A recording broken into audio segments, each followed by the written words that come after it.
சுமை முழுவதும் உன் தோள் கொண்டு சுமந்துக்கொள் அப்படின்ட்டு சுவாமி விவேகானந்தர் ரொம்ப அழகாக சொல்லியிருப்பாங்க.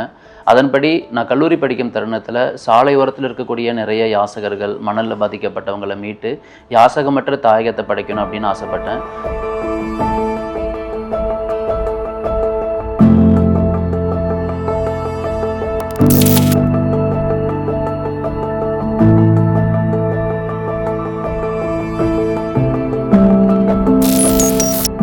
யாசகமற்ற இந்தியாவை படைக்கணும் அப்படின்னு சொல்லிட்டு நான் கல்லூரி படிக்கும் தருணத்தில் ஆசைப்பட்டேன். இதை பற்றி என் ஃப்ரெண்ட்ஸுக்கிட்ட, காலேஜ் ஸ்டாஃபுக்கிட்ட சொன்னேன். உனக்கு எதுக்குப்பா தேவையில்லாத வேலை, என்ன தான் பண்ணாலும் அவங்கள திருத்த முடியாது கண்ணு, நீங்கள் உங்கள் படிக்கிற வழியை பாருன்னு எல்லாரும் சொல்ல ஆரம்பித்தாங்க. ஸோ அப்போ தான் புரிஞ்சுக்கிட்டது, ரோட்டில் இருக்கக்கூடிய எல்லா மக்களோட கவலைகளையும் கண்ணீரையும் என்னோட சுமைகளாக சுமந்துக்கணும்னு ஆசைப்பட்டேன்.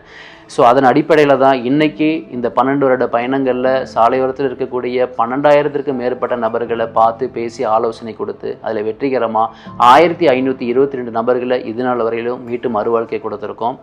என்னோட பேர் நவீன்குமார், அட்சயம் அறக்கட்டளையோட தலைவர் மற்றும் நிறுவனர்.